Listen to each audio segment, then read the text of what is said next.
What's happening? I'm Will. I'm Christy. And this is Pumbaa Dog. After years of overlanding across the United States, we decided to hang up 𝗏𝗏𝐶 and move full-time into Imogene, our 21-foot travel trailer.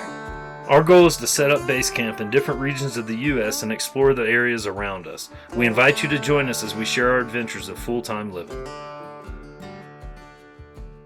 In early 2019, we made the decision to leave our home of 10 years on a horse farm outside of Columbia, South Carolina, to live in a less than 200 square foot travel trailer and travel the United States. At the time, we had planned to pull the trailer with our Chevy Colorado, Blanca, but the universe had different plans. We had multiple problems with Blanca after just 50,000 miles and determined that we couldn't depend on her to take us on our adventure.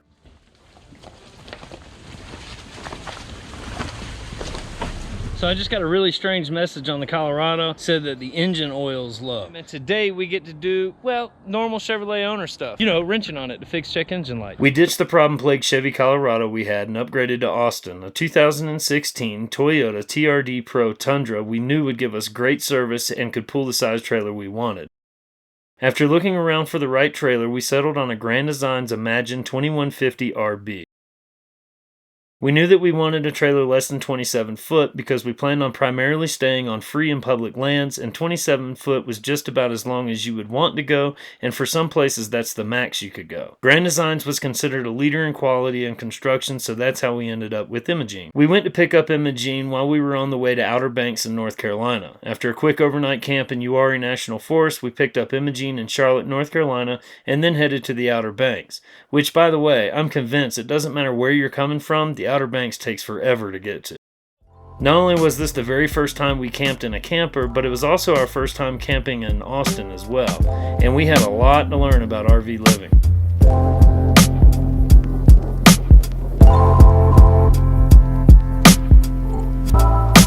They're all set up.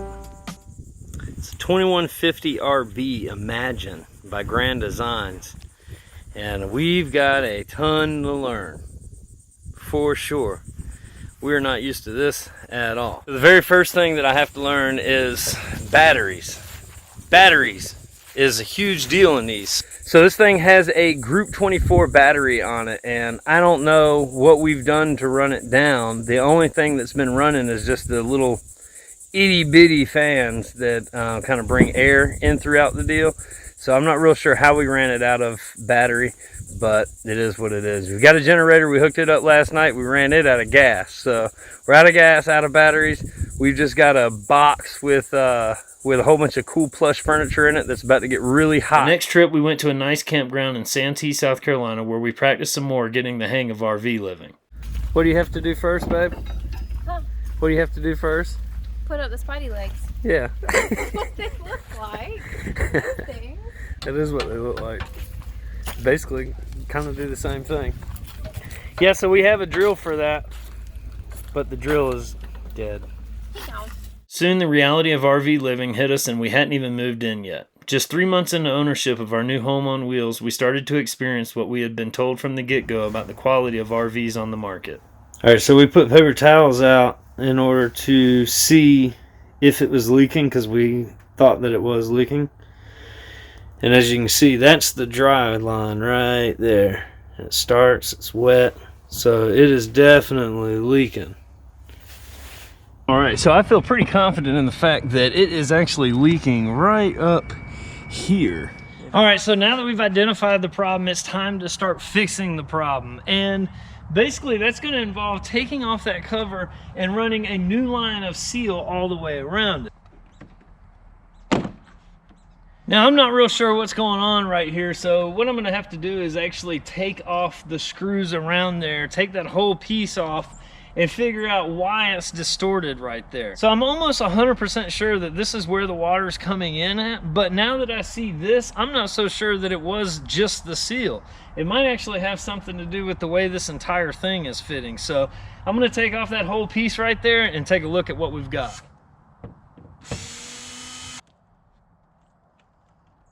As soon as I took that off, some water came out from right here, so I think it's pretty safe to say that this is going to be the culprit. You got some distortion down here at the bottom, which probably caused for an uneven seal, caused for all of this to happen. It also doesn't close because of this distortion here. So This is something that was caused from the factory. Now, I'm not sure why this thing is distorted the way that it's distorted, because it really, there's no reason to be.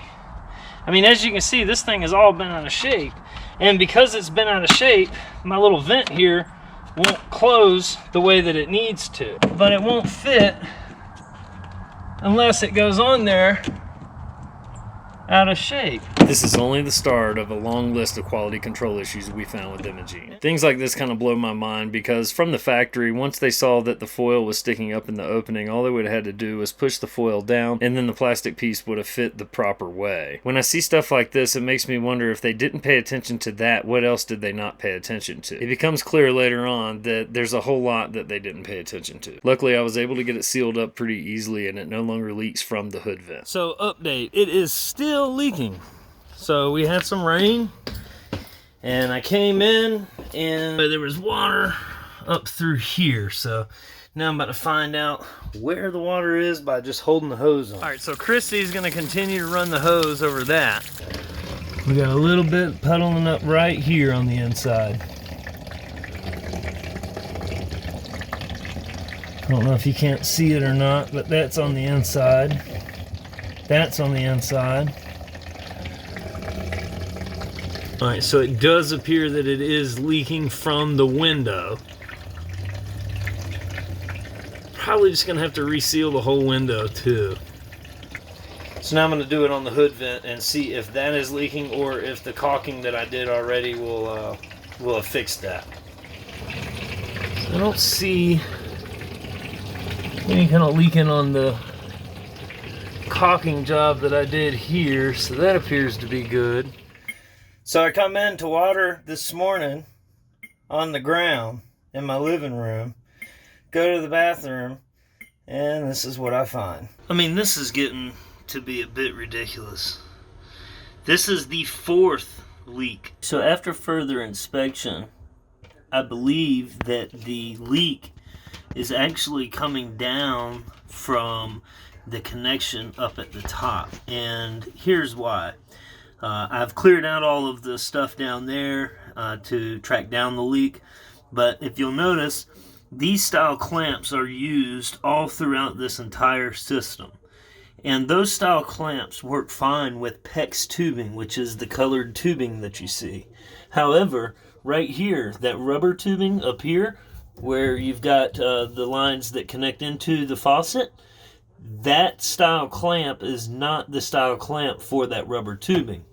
And it's actually leaking. You can't really see it right now because the water pump is off, but it's actually leaking at that clamp where those rubber tubes are, and those need to be replaced. The first question that's probably going to be asked is, do I have a water pressure regulator? And while I do have a water pressure regulator, I am actually dry camping. So all the leaks that you see this far have come simply from the freshwater tank and the pump that is installed within the unit itself. So yes, I do have a water pressure regulator, but I'm not hooked up to any kind of water source, city water or anything like that. All the leaks are being caused simply by the pressure that the water pump installed in the unit is causing. That has caused damage over there to the left side, as you can see. Also, it's caused damage down there. If you look, all of that is soaked. Okay.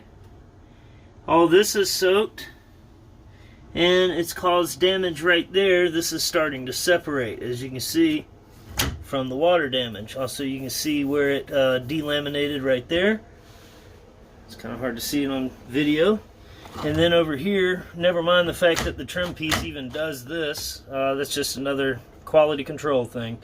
But also you can see that it's soaking up water right there. It gets better. So this is the furnace. I'm up underneath here just looking to, you know, see what else they might have missed during the quality control. Look here. That's the vent. That is one of the outlets for the furnace. Just sitting there blowing up straight up underneath the cabinet. Unbelievable that this stuff makes it past quality control. That is crazy. That is supposed to be connected back there, but it's not. It's literally just sitting there blowing up underneath the damn thing. Unbelievable, man. Something else that was able to make it past quality control is the fact that this LED light here is out and has not worked since the day that we bought it. Another thing that you would think that they would have been able to catch there in quality control. Might stand for a lot. One thing they don't stand for is quality. Alright, so Christy and I are preparing for the very first moving day, where we are moving all of our stuff from roughly about 900 square foot to 180 square foot, and we're moving it to absolutely nothing. Like, it's just an empty lot, and we won't have power for a couple days, so that's going to be quite the experience within itself. Yeah, but at least we've got the generator. We do have the generator. Eventually very soon I'll be getting an off-grid setup. But yeah, for right now, this is just the standard. This is the standard trailer. This is what you get whenever you buy one. So technically, guess we'd be boondocking? We're definitely going to be extreme boondocking. Extreme boondocking. So yeah, it's going to be an adventure. That's going to do it for the first episode of Full-Time Living. I hope that you guys enjoyed this episode. If you did, make sure that you hit that like button. Also, be sure to hit the subscribe button. This is only the very beginning of our full-time journey as we travel across the United States. Stay tuned for the next episode where we move everything into Imogene. Ring the bell for notifications, and until next time, peace!